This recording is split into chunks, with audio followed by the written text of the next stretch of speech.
Армысыздар ағайын.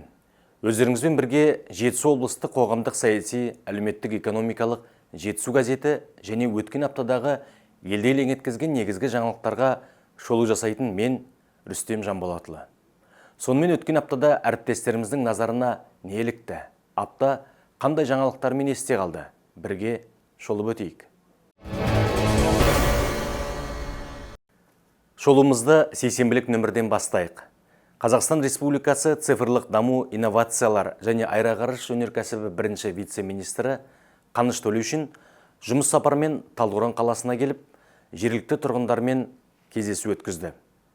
Қаныш Аманбайұлы Жетісу Digital өңірлік IT хабының ғимаратына барып, қызметімен танысты. Жастардың жұмысымен танысу кезінде жас өнертапқыштардың робототехникасын көріп, өң көзқарасын білдірді.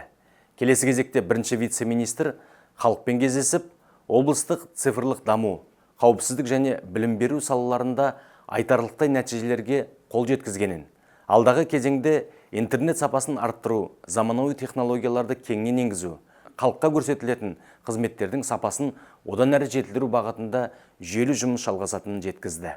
Толығырақ Айгүл Байбосынованың цифрлық дамудың маңызы зор атты мақаласында оқи аласыздар. Қаратал ауданы Жаңаталап ауылында тұңғыш рет жұмысшы мамандықтар жылы аясында үздік шопан 2025 республикалық сайыс өтті.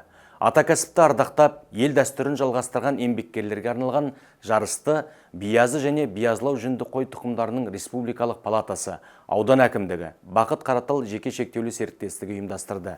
Жайлаудан ырысын іздеген малшылардың сайысын тамашалауға сонау Түркия еліндегі Харан университетінен келген биохимик фармацевт Йылдырым Метин маусым айында Алматы қаласында фармацевтика саласы бойынша өтетін конференцияға келген едім. Әріптестерім мені шопандар сайысын, ауылдың тыныс-тіршілігін көру мақсатында Жаңаталап ауылына шақырды. Түркияда көшіп қонып мал бақпайды. Шопандардың ептілігін көріп, жарыстан керемет әсер алдым дейді. Толығырақ Айдар Қалиевтің «Мадақтасақ, мадақтайық» шопандатты мақаласынан оқи аласыздар. Панфилов ауданы Сарытаудағы сақ қорғандарын тонап кетіпті дегенде естігелі ұйқы бұзылып, маза кетті. Кем дегенде 3000 жылдық жаздың шіліңгір ыстығын, қыстың қақаған аязын бастан өткерген, басқасын айтпағанда кешегі Кеңес одағының тұсында білдіргісі бөлінбеген құнды мұраның құрыс қопасы шыққаны біздің дәуірімізге дөп келгені өкінішті. Биыл ерте көктемге малшылар көктеуге көшпей тұрғанда әлдегімдер аяусыз қазып тонап кетіпті. Қорғанды тонағандар жан-жақтылы дайындалып, арнайы жер қазатын техникамен келіпті. Біреу-міреу байқап қаладау деп сезіктенбей, асықпай, абдырамай арам ойларын жүзеге асырған. Олар қорғанның бір шетін экскаватормен ойып кірсе, шығыс жағындағы кіретін дәлізін асықпай ұқыптап үңгіпті.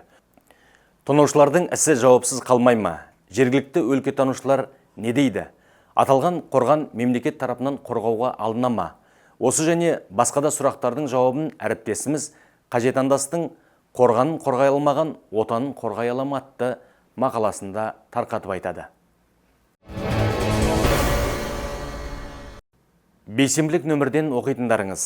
Ана мен бала күзетінде сақшыдай қырағы тұрып, екеуінің де өмірін сақтауға бірден бір жауапты акушер-гинеколог маманның еңбегі өлшеусіз. Мыңдаған сәбидің жарық дүниеге аман келуіне жәрдемдесіп, шыр еткен шақалақты анасының бауырына басқандардың бірі Сәуле Ахметова. Талдықорған қаласындағы медициналық училищесін акушерлік ісі мамандығы бойынша тәмамдап, еңбек жолын Ескелді би ауылында акушер болып бастайды. Ақ халат кию бала күнгі арманым болды. Мектепте шығарма жазғанда да дәрігер болғым келеді деп жазатынмын.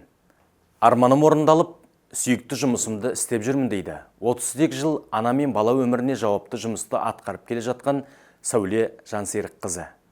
Шыр етіп дүниеге келген сәбиді алғаш алақанын алатын аяулы жанның еңбек жолы жайында Айдар Қалиевтің «Анаға бақыт сыйлаған» атты мақаласынан оқып біле аласыздар.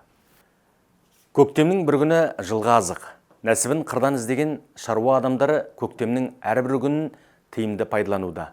Солардың қатарында Ескелді ауданына қарасты Қаратал ауылдық округіндегі Райманов шаруа қожалығы егін егудің соңғы қадамдарын жасауда. Қазірдің өзінде қожалық 25 гектарға бидай, 23 гектарға дән бағытындағы жүгері, 30 гектарға арпа, 13 гектарға соя еккен. Бізде 4 трактор, 2 жүк көлігі бар. Егінді өз күшімізбен егеміз дейді шаруа қожалығының басшысы Анатолий Мещенко. Егін шаруашылығы мен мал шаруашылығының қатар қолға алып, 50 сауын сиыр, 120 бас бойдақ мүйізді ірі қара, бір отар қой, 10 шақты жылқы мен құс өсіріп, қажетті жем-шөпті өздері егіп, өздері жинап отырған Райманов шаруа қожалығының тыныс-тіршілік жайында Дастанбек Садықтың егін егу қарқын алды атты мақаласынан оқи аласыздар.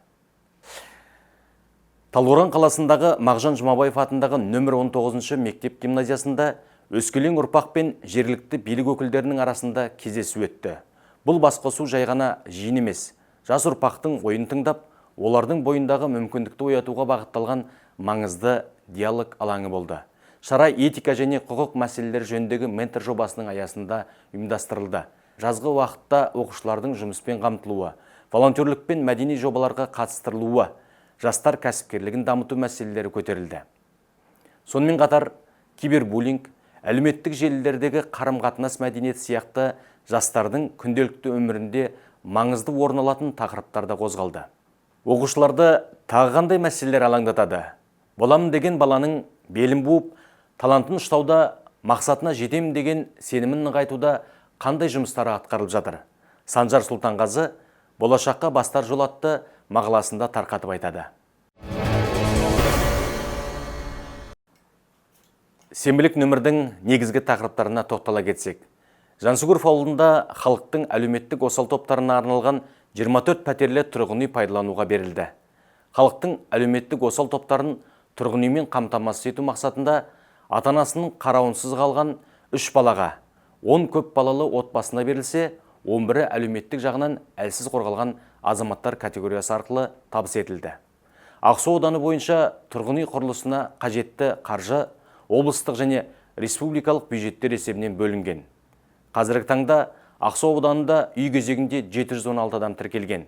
Баспаналы болғандардың қуанышымен бөліскен әріптесіміз Асыл Сұлтанғазы ауданда баспана мәселесі қалай шешіліп жатқан жайында ақпаратымен бөліседі.